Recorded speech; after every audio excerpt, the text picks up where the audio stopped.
Hello, everyone.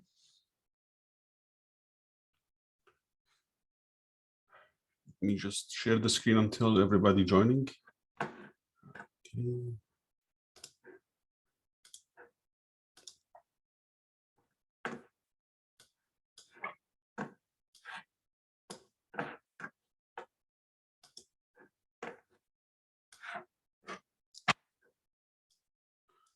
If you please let me know if you can see the slides.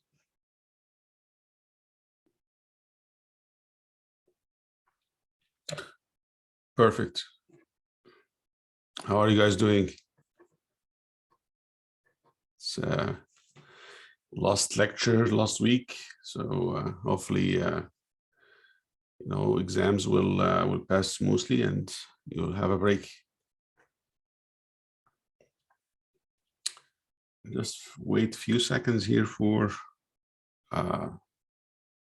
people able to join.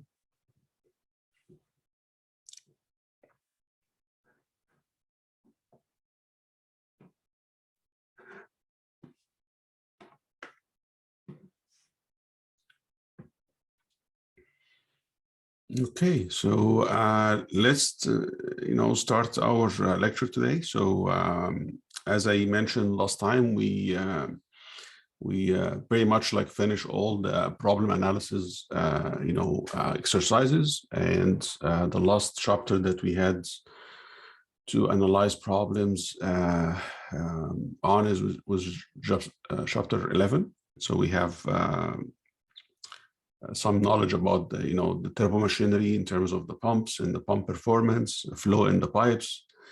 Chapter 11, let me also make a very important note here is it's kind of tied with viscous flow in pipes. So you have to be aware of the problem that you solve in chapter 11 requires some knowledge about how you deal with fracture losses in the pipe, AD losses, and so on. So you're looking at the system curve versus the pump curve and try to match the system with a pump. So chapter 6 and 11 is kind of connected in a certain way. And then last time we just give an introduction to the flow over surfaces or flow over immersed surfaces, and we mentioned that those chapters, chapter 7 and today is chapter 10, we are not going to solve any problem on these chapters. So mainly I'm providing an introduction, a quick introduction, just to make sure that you are aware of some terminology that later on you can expand on, and if you are interested in these topics, you can expand your knowledge on this and do the analysis. So today we're going to talk about the open channel flow. And the open channel flow is basically two important things that we need to know in these chapters. First is the definition of the free surface flow. And the second thing is what is driving forces that is, moving this fluid in this open channel. Okay, so we're going to talk briefly about the force balance on an open channel flow and what kind of methods used in order to determine or characterize this flow in this channel. So open channel flow is basically the flow where the free surface is in contact with the atmosphere, right? Remember when we talk about in the beginning of the course, we said any fluid can see the atmosphere, touching the atmosphere. The pressure is in this case will be the atmospheric pressure. Okay, so when we are basically looking at the free surface, in this case, the typical definition of the free surface is where the surface at which the pressure is an atmospheric, right? So we're talking about, for example, rivers, channels, fumes, all these kind of type of application are related to or can be analyzed using the knowledge of an open channel flow analysis. Okay, and most of these flow are driven by the gravity. So when we're talking about rivers, we're talking about lakes and flow in channels, we basically consider the main force that is driving this flow as a gravity force. So because the pressure gradient in these cases doesn't exist. Okay, so we have mainly like, gravity, which is, the body force that is driving the fluid from point A to point B will be driven by gravity. One thing I would like to remind you also, when we started chapter 5, talking about dimension analysis, we talk about like, characterizing the fluids using a non-dimensional type of numbers. And if you remember, one time we mentioned something called Froude number, and Froude number is a ratio between momentum or inertia force and gravity force. So this type of flow, where we're talking about like the flow over dams or spillways or the flow in open channel, is kind of, you will expect in this chapter to mention Froude number as one of the important numbers that we use to characterize this flow in this channel. Similar way that when we started or when we discussed like, the flow in pipes, and we end up with what we call it the Reynolds number in this case to characterize these type of fluids. Application for these type of analysis for open channel flow, it's kind of a very wide range of applications, starting from flooding application or flooding analysis, right? Flow over dams. We mentioned this many times, but this is one of the very important application when we're looking at an open channel flow analysis. Those channels can be different type of channels. Channels can be even used for like fish farms and other type of application, or wastewater treatment application. You can even include also like these slides, like water slides for amusement park and so on. So once you have the fluids is basically in contact with the atmosphere. So in this case, we have a surface, we have an open surface. That means we have an open channel type of flow. So the engineering analysis for these, and that's the most important thing, just keep in mind, and this is for your information as an engineer. So you have to keep in mind what type of problem, what type of like, analysis needed by the engineer for this typical flow. So for example, like, water supply for irrigation purposes, this is something that you will consider when you are dealing with an open channel flow. I mentioned also flood mitigation. So engineer design, like mostly like water resources and environmental engineer, working a lot with an open channel flow where they like to analyze, flood and the flow, in the cities. So just for mitigation purposes, they will do some, analysis, including, computational flood dynamics in order to analyze, the impact of the flood over cities and so on. Another important aspect of this open channel flow is to determine the flow depths in the river and channel. And again, this is important for analyzing, for example, like, erosion in these rivers, erosion in the channel, and so on. Also predict the changes in the river levels during flood and so on. Determine also the depths of weir, spillway, channel transitions.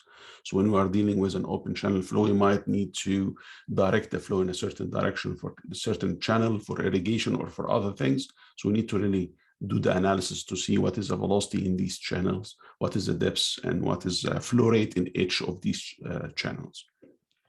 I'm sure also when you did your lab experiment for flow over weirs, that was kind of a typical application where we have an open channel flow measurements, as I'm going to mention at the end of this chapter. So free surface, as I mentioned, analyzing an open channel, we have the free surface present in this case. That means the pressure everywhere at the surface is equal to atmosphere, okay? Which means that sometimes this free surface doesn't have initial defined shape. So you can have waves over the surface. You can have even irregular cross section of these free surface. But in this case, you can still apply the constant pressure of atmospheric at these surface. Okay, depths of the channel can be different, as we're gonna talk about. One of the very important analysis we keep or one of the very important assumption or consideration that we have to take into account is something called the non-slip condition. So non-slip condition means, again, I'm keep asking this type of question, same exact question. What does non-slip mean? I'm gonna see if you guys remember any of this. So we mentioned non-slip condition before many times. What does non-slip mean?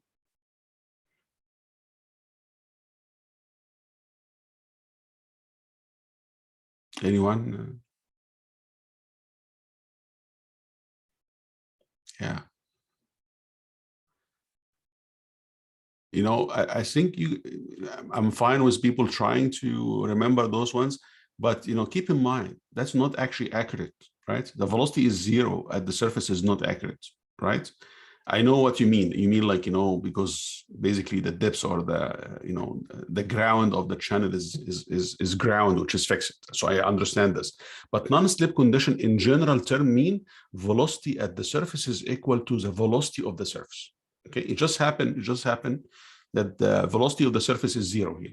This is a stagnant surface, right? So fixed surface, right? But the term non-slip mean all the time because you can have, you know, a surface that is moving, so, and it has a still non-slip condition. That means the velocity of the fluid at the surface is equal to the velocity of the surface.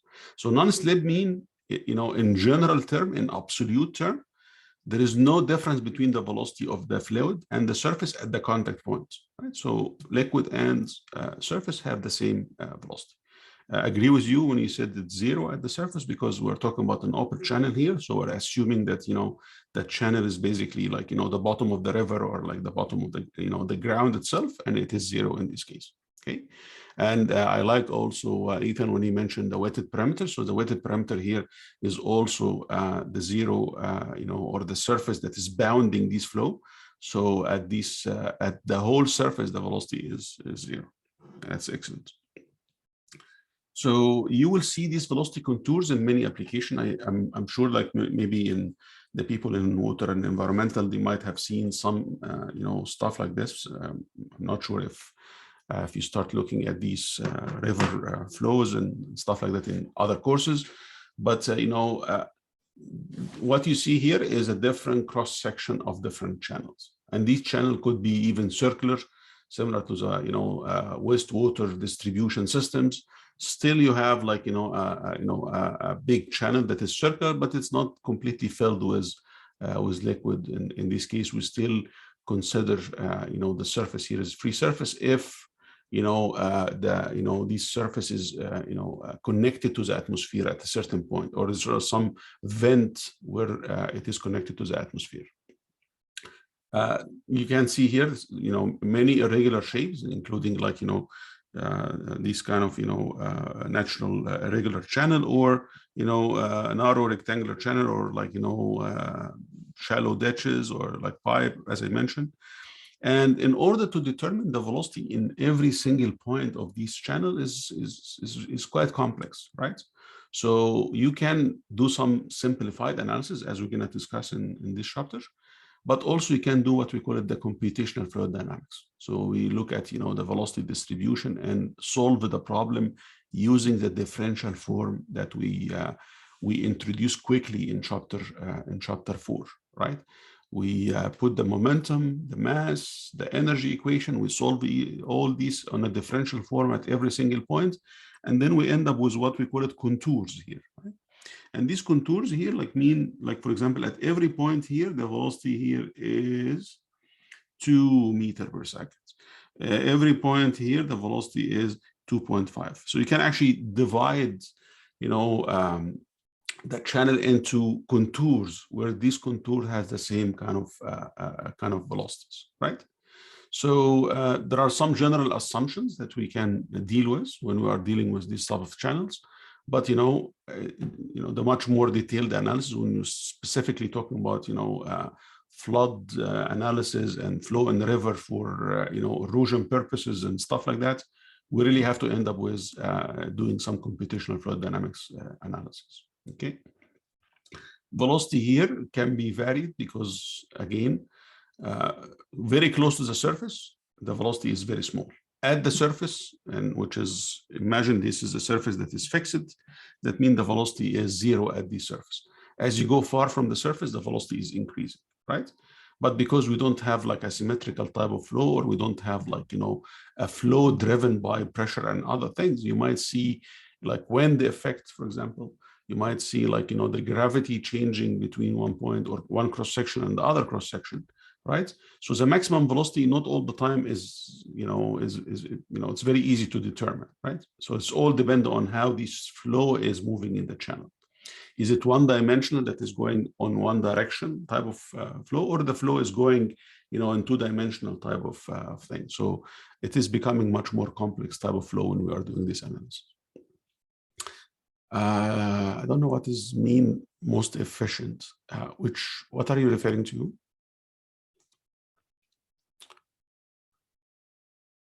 Not really, like it doesn't have to be, right? You might have, okay, like not all the time, because again, depend on the channel itself, depend on like, you might have, something like this, right? So here, the velocity effect here is smaller than at this point, right? So you might see here, like, this is far from the surface than a point here, right? So not all the time the velocity at the surface has to be the maximum. Again, we are not considering wind effect. We are not only considering the liquid itself because of the gravity. So what I mean here is not typically the velocity at the surface is the maximum, and the velocity at the surface could be the far from for example, at this point, the farthest point might have the maximum velocity, but the closer point to the surface here, even at the surface, but closer to the wall, it's still lower. So not every point at the surface is higher than the velocities inside at any type of depths, right? So the most important thing to keep in mind about this flow is it's basically it's a two-dimensional type of flow, right? So because of like the distribution of the channel or the shape of the channel and so on.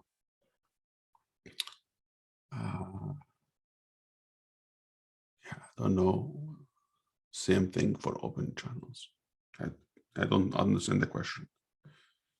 So in general, we can have the channel as one part of the channel, which is, we call it like the weighted parameter. I think some of you maybe I don't know, you might have seen this in other type of courses. Okay, so when we are talking about the weighted channel, mean here, this is the contact surface between the fluid and the channel, right? And if you remember in our viscous fluid flow chapter, we talk about like non-circular duct flow. Remember, in this non-circular duct flow, what diameter we're going to use when we have a non-circular duct? What diameter normally we use for determining the Reynolds number and other things?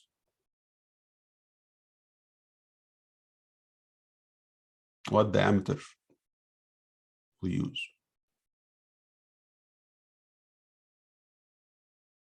What did we call this diameter? If I have a cross section of a channel that is square, or like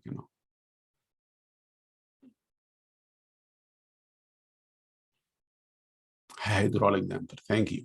Right. So we determine what we call it the hydraulic diameter or hydraulic radius. Right. So we look at the cross section area of the flow, and we look at the weighted parameter, and there is a relation between the area, cross section area, and the weighted parameter in this case. Right. I promise you that I'm not going to get into the analysis in this chapter. So I'm just presenting some terminology that you're going to be aware of when at some point later on you are looking at this from a fluid mechanics point of view. But open channel flow by itself can be like a completely different topic for discussion. So in this case, we as I mentioned, the side view of the channel could be an inclined channel. You might see like a gravity effect because of like the elevation difference in the channel, but also the cross section could be variable depending on the shape of the channel. But at the end, you can look at some parameters like weighted parameter, like hydraulic channel width, hydraulic diameter, or hydraulic radius. And also you can look at what we call it the average velocity. Okay, so what is the average velocity is representing? Anyone? Sorry. what is average velocity is representing. Remember, every time we are solving problem in the pipes and stuff, we talk about velocity in the pipe and so on. What this velocity is representing, or this average velocity is determined. How we determine average velocity in a flow in a channel.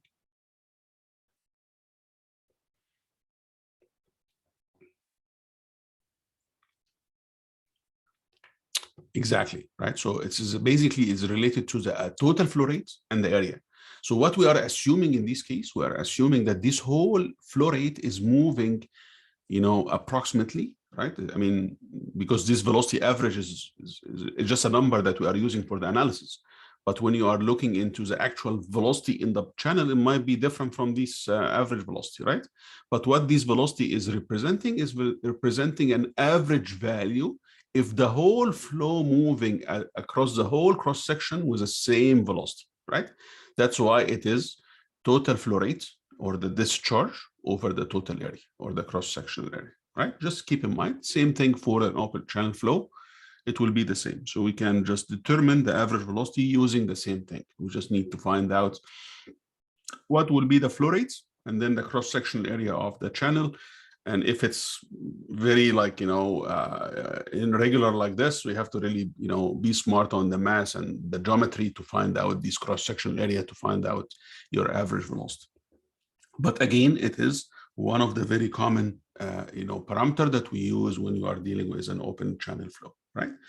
Similar to what we did for the flow in the ducts, right? We talk about the entrance length, how the flow is developed in the beginning of the channel and then become fully developed after a certain point. Similar thing in an open channel or flow, or the classification of the open channel flow. One flow, we call it gradually varying flow, GFF, right?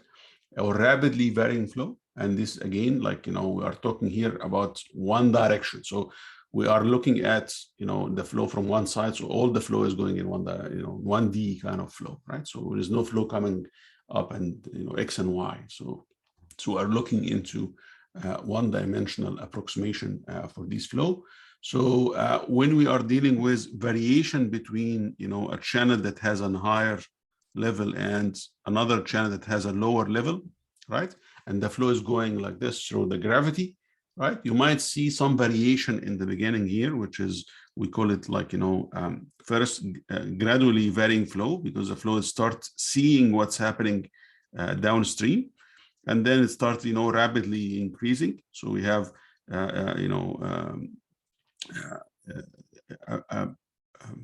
a quick change of the profile of the free surface until reach to what we call it a uniform flow. So there are some area, if you imagine this is a channel, like a high level or high potential channel to a lower potential channel. And again, this is kind of a representation of, a simplified case, just to understand what is the different type of flow. While the flow starts changing, right, or start moving into the channel, we call this is you're going through a gradually varying flow and then rapidly varying flow and then gradually to a different state. So the state first, in this case, maybe, the flow is moving in a, horizontal channel and then goes on a slope. So, right. So once you get into the slope with a constant velocity or a uniform velocity, we call it a uniform flow. And then in order to go to the second state or the second type of channel, it goes through the same thing, a gradually varying flow and then rapidly, and then go again to, a gravity varying flow, and then maybe uniform later on downstream. So, so in a different term, when we have a flow in ducts, we call it developing flow and then fully developed flow and then becoming, kind of a uniform type flow. For an open channel, we have a different terminology for these. So we have to remember, the uniform flow versus the gravity varying flow in this case. Of course, the analysis for the type of flow, imagine you have a variation from one height of a river to a smaller little height. In the middle, in between, we call it the transitional thing, which is this gradually varying flow and the rapidly varying flow are all transitional stages. The analysis in these ranges are much more complex than the analysis in the uniform flow, right? But in general, when we are talking about like a massive body of water, we might see that, you know, the large area or the biggest area are can be treated as a uniform flow. So this is one of like approximation, or one of the simplified analysis for an open channel flow, is looking at area where you have a uniform flow to analyze. Okay. And you know, for people are going to see more of these analysis, they're going to look into waves, for example. So waves will have, you know, a higher level of the liquid and the lower level of the liquid, but both will have an atmospheric condition at the top, right? So atmospheric also at the top here, right? But this is basically the free surface here that is going through a wave like that, right? If you look at the pressure distribution, the pressure distribution will go from 0 to the maximum at the bottom of the channel. Here will go from 0 again to the maximum at the bottom of the channel. You can look at the analysis for this wave by looking at the control volume. If you remember chapter 4, we look at the control volume and we look at the forces on this control volume.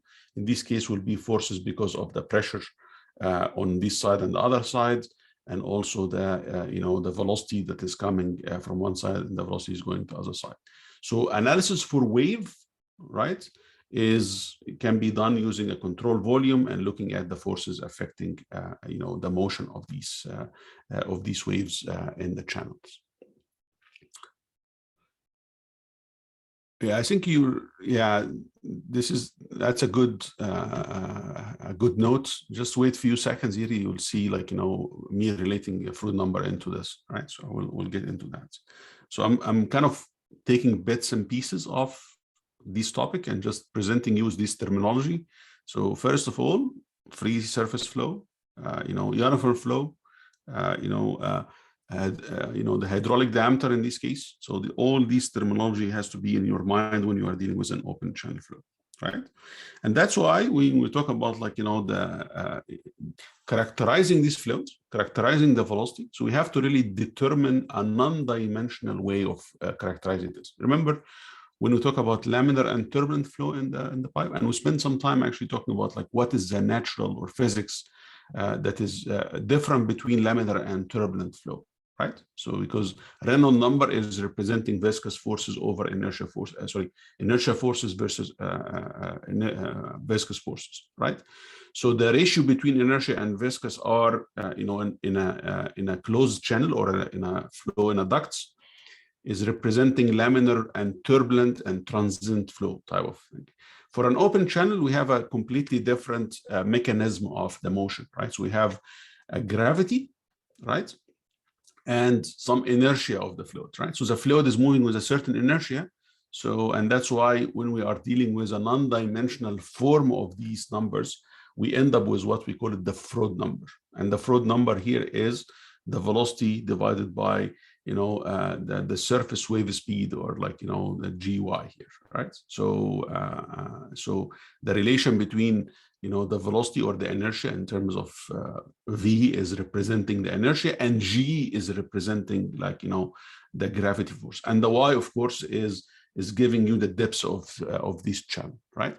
So you can relate the Froude number into different type of fluid, but in this case, Owen is asking about RVF, which is rapidly varying fluid. Here is like how to determine, you know, the Froude number in this case.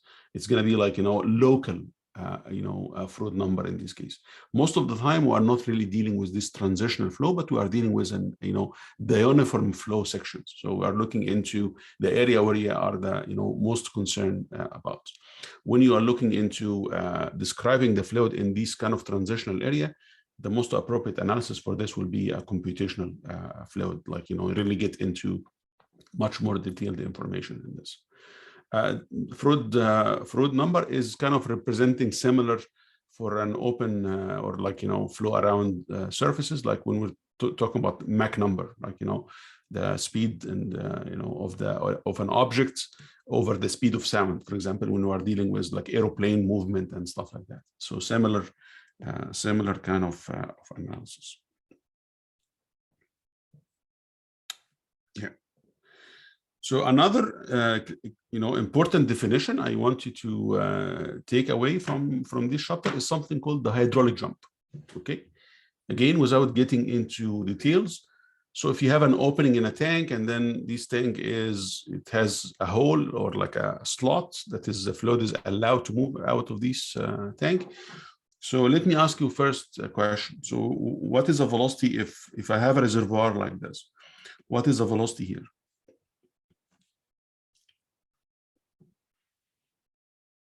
Is zero, right? So, right.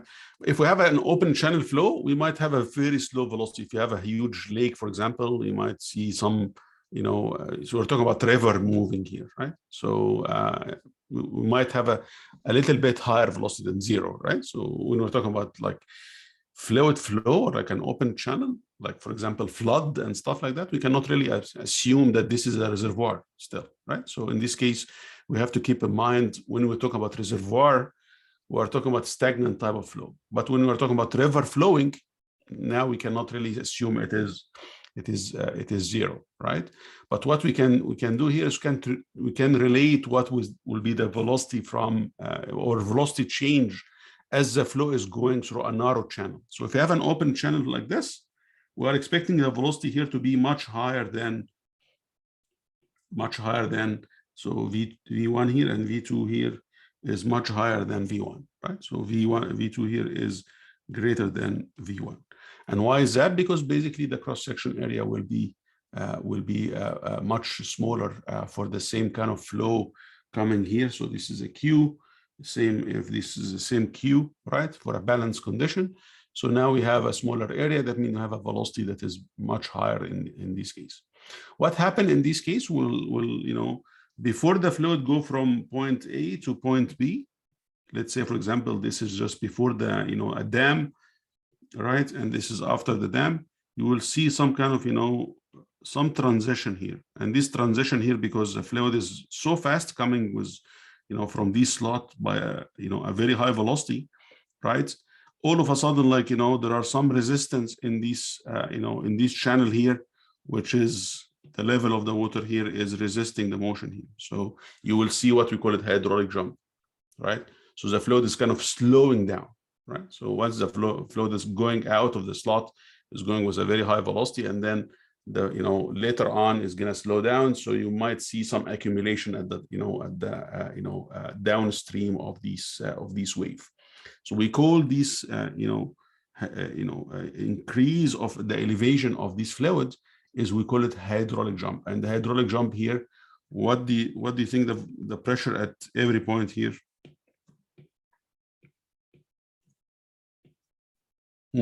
But the pressure is still around this hydraulic jump, atmospheric, right? So still an open channel, still a free surface, right?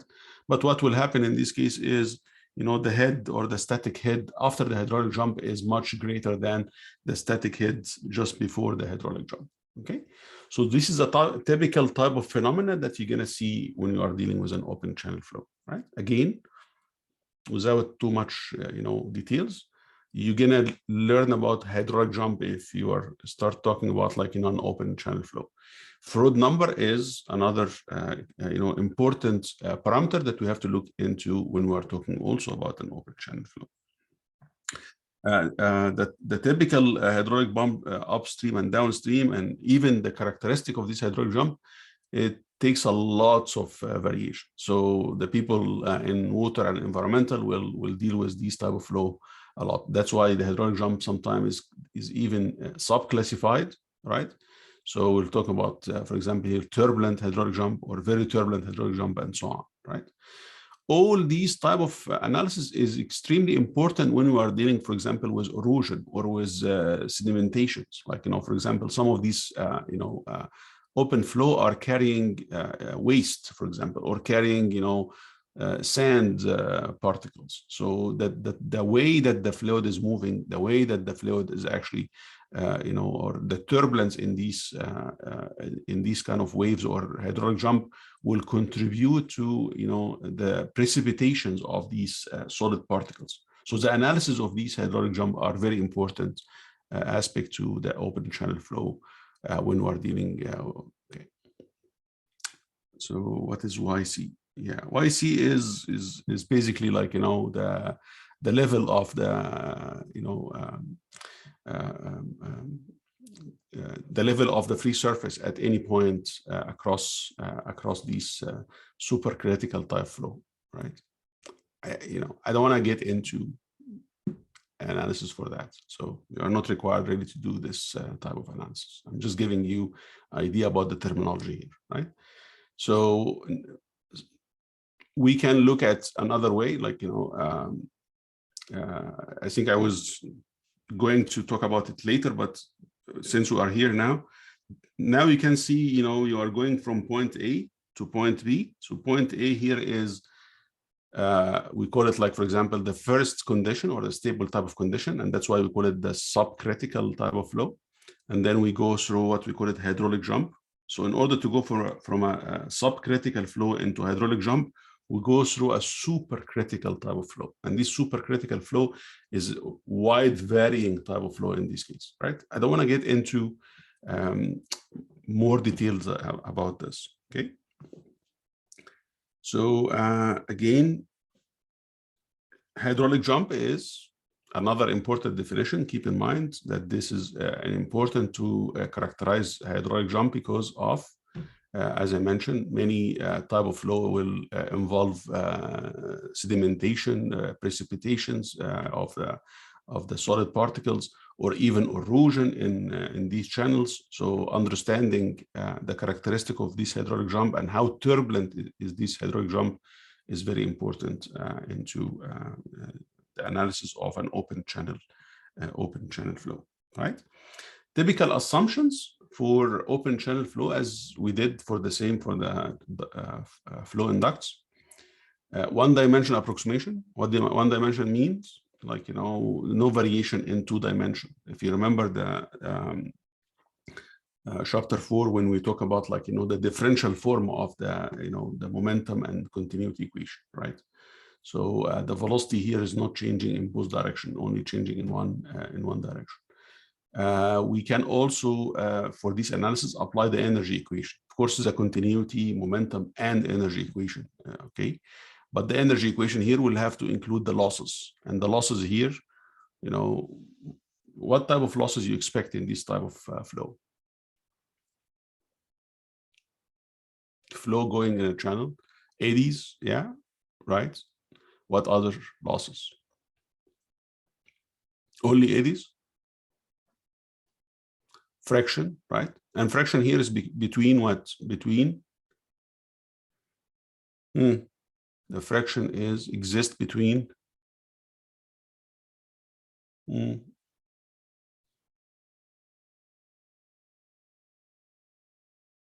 What is the friction? You know, where does the friction exist in this open channel flow? In the weighted parameter, so it's between the surface, between the, you know, the body of the channel itself, or the surface of the channel itself, and the float. That's it.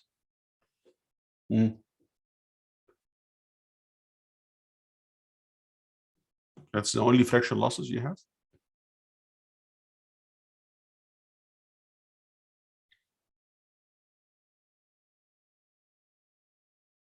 Anyone else?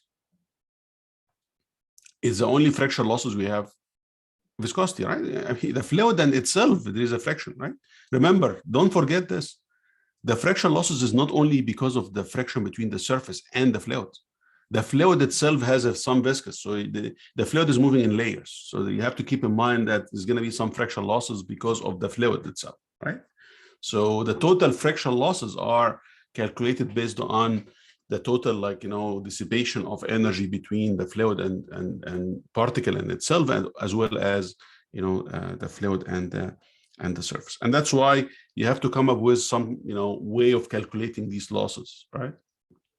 Again, sorry, we don't have the time to really get into these calculations, but again, you just keep in mind that for an open channel flow or for an irregular channel shape, we have to come up with, you know, what we call it the hydraulic radius, for example, or, like, you know, getting, you know, certain characteristics to determine these losses, right? So as if you are dealing with a, you know, a flow in a duct, right? But again, the difference here, you have like, you know, one of the surface exposed to the free to the atmosphere, which is what makes this type of flow is different, which means that the pressure here is not a driving force. It's only the gravity and sometimes, you know, the inertia as well.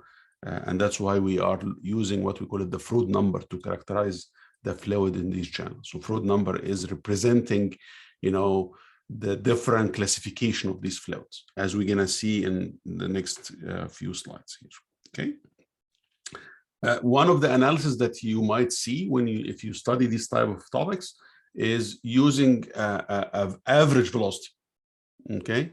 But average velocity here is, you know, is going to be a little bit complex, right? So we need to find out a velocity that we can use in order to characterize the frictional losses and other things for these channels, right?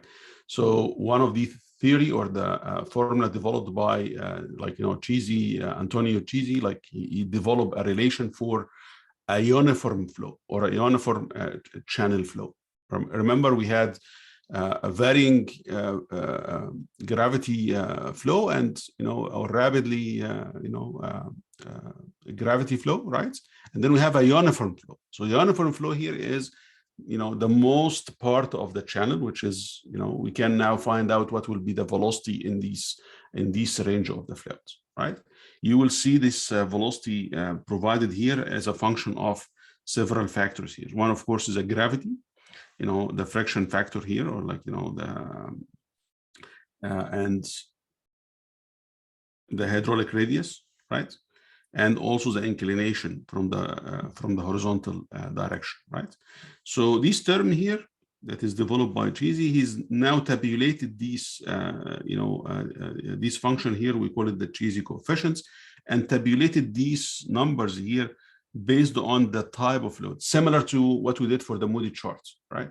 So now the type of the channel, the surface of the channel, if it's glass, if it's brass, if it's steel, concrete, gravel, right? So all depend on the, you know, the shape of the channel, right?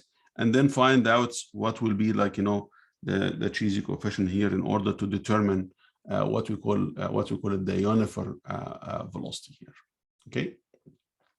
So it's almost similar to what we did for the, you know, flow in the channel by looking at frictional losses or the friction coefficient. Here we call it like, you know, the Chisi coefficient in order to determine the velocity in these type of channels. So important information for engineering practice is, you know, as I mentioned, all the time when you have an open channel flow, think about the free surface. Think about the shape of the channel, right? Think about every surface of this channel, right? So we might need to actually get the cross section of these channels at different location and look at, you know, the inclination of every single surface for this and the level, you know, of the, you know, or the height of the water or the liquid in these channels, right? And also one thing that I skipped in this because I feel it's a little bit more depth required for knowledge in order to understand this. But similar to what we did for the, you know, laminar and turbulent flow, you know, remember, like, you know, laminar and turbulent flow, we use what we call it Reynolds number in this case, and Reynolds number is separating between or differentiating between laminar flow and turbulent flow, and each one of these fluid has you know, a different physical characteristics. Similar in open channel flow, we use Froude number, but in the Froude number we call, like, you know, a critical flow where the Froude number is equal 1, right? And supercritical or you know, or subcritical when Froude number is either less than 1 or greater than 1. Okay, and this is all related to how much difference between the total momentum of the fluid versus the gravitational force, right? So how much fluid has inertia versus how much is the gravitational force that is driving the fluids. The ratio between these two we call it the Froude number. If this ratio is equal 1, we call it the, you know, the critical, like, you know, both are equal, right? So this amount of momentum equal to the gravity, we call it the, you know, the moment. If it's you know, one is greater than the other, so if Froude number is more than 1, that means it's supercritical, right? Which means that the momentum is much higher than the gravity itself. which means, you remember in the hydraulic jump, the momentum is very high, right? And the gravity is not like, it's actually exceeding the gravity. And that's why the velocity is increasing so much to the point that is higher from what it should be, and then reduced later on when we start, basically producing this hydraulic jump. So in this area, we call it like, the supercritical in this case, right? So, and then when we have a fluid that is going inside a big river or a big, huge reservoir, the fluid now, like, or the gravity will be the dominant force than the momentum. So that's why we call it like, the subcritical, the subcritical condition. So if you remember this, this is kind of the explanation of this part here. So this is a subcritical and this is subcritical, but here is a supercritical type of flow. Okay, those are the terminology, and please forgive me if I didn't explain as detailed as I want to, but I don't want you to really know more than what we are trying to discuss here together on this terminology and understanding of a general description of an open channel flow. Okay. Again, I mentioned this early on when we talk about the flood flow. The analysis of the flood will be, very important type of application when we are dealing with this is the open channel flow. So you can imagine the flood is, is carrying a lot of solid and sand, and so in this case it might be even much more complex to deal with this type of flow, because the fluid here is not a typical water. The fluid here has a different density and property than than what the liquid water, pure water is, right? So one type of measurement, I think you already did this in your lab when we were talking about weirs, like, just to have channel. And again, this is very important application when we are dealing with an, irrigation and the agriculture form.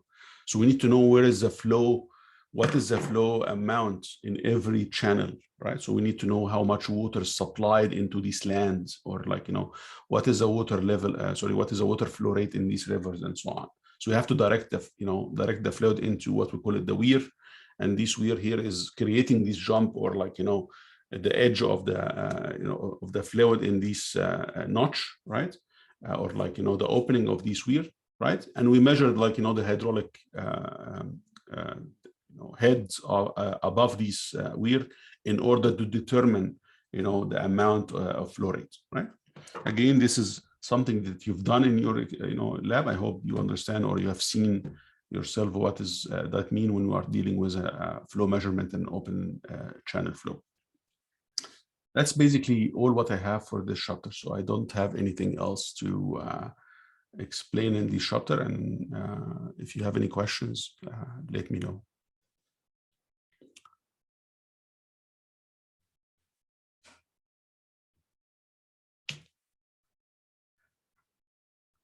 So I'm open now to any questions.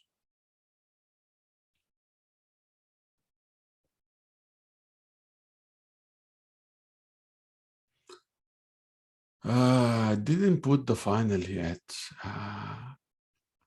I always time the exam. Like I always, solve the exam, just make sure that you guys, how much time needed for this. So, so when I put the exam, I kind of time it. So it's all depends on how many, for each difficulty of the problem. So I mentioned to you just to make it easy for you. I'm gonna skip the first 3 chapters in terms of the problem analysis, right? So you're gonna have problem on chapter 4 and onward. So basically 4, 5, 6, and 10. 11. I mentioned also chapter 10. Chapter 11 and 6 are kind of related, right? Flow and piping, and you put a pump inside. Just, so you have to keep in mind how you deal with this. Exam already listed, right? So the room of the exam, I think Richard building, right? Could you order example?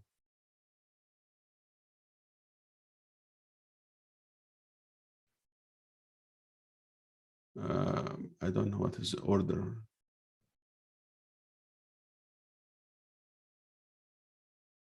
slide 11. I don't know what is that. Sorry, guys. I'm getting old, so. Yeah, 2520. 2 hours exam, yes, 2 hours exam. I'm not sure, Cedar, is that, what do you mean by slide 11?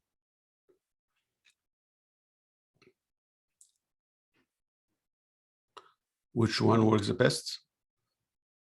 For what, like?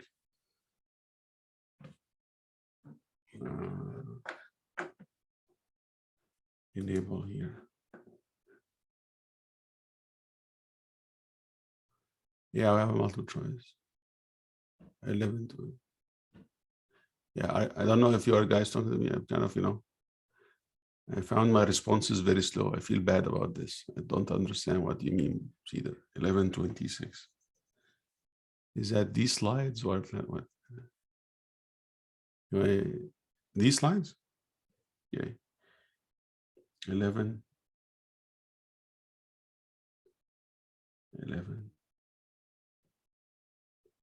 Yeah. Yes. Velocity contours. Okay. So what is that? What is the question now? Which channel is in terms of efficiency? What efficiency mean? Okay, I didn't mention any efficiency here about anything. So you mean like, transporting the fluid? Which one is better for transporting the fluid? Is that your question? No, guys. Okay. Did they mention anything about laminar here?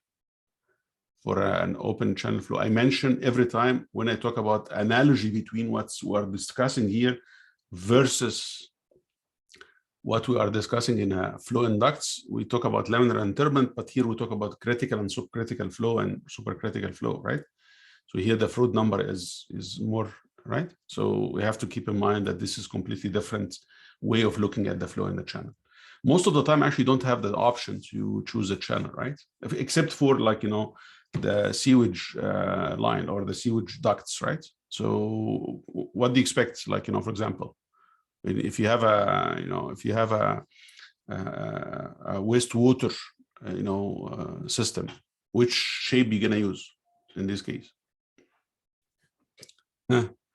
Which shape have the least, from your understanding of fluid mechanics here, which shape will have the lowest friction? Can you tell me?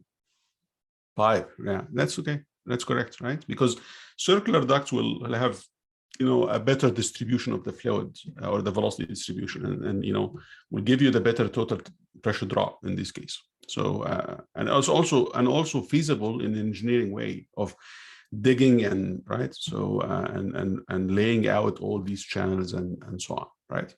So remember, we also mentioned, we didn't mention anything about like, dynamics.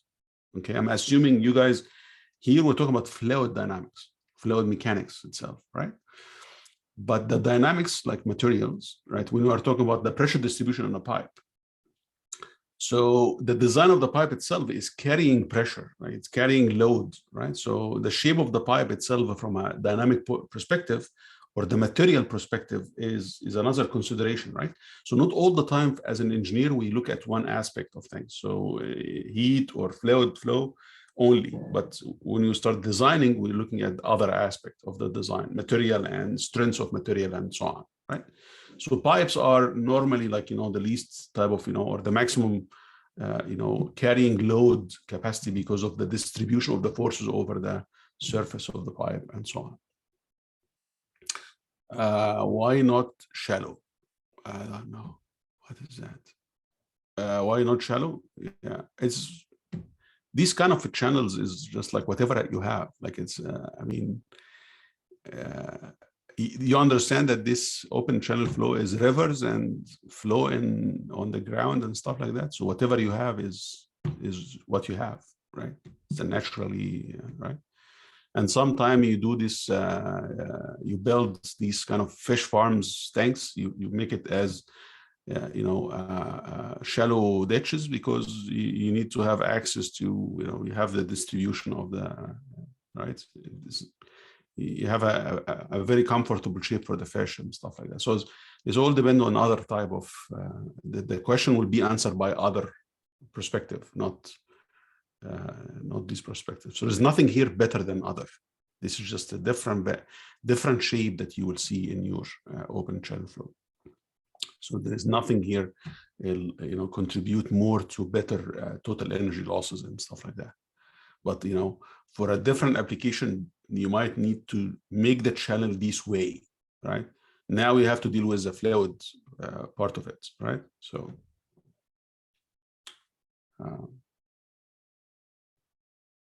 Sorry. No problem. See you on Wednesday. yes, no problem. Good luck, guys. So any question, I can stay here for any question, guys you have. Let me stop recording and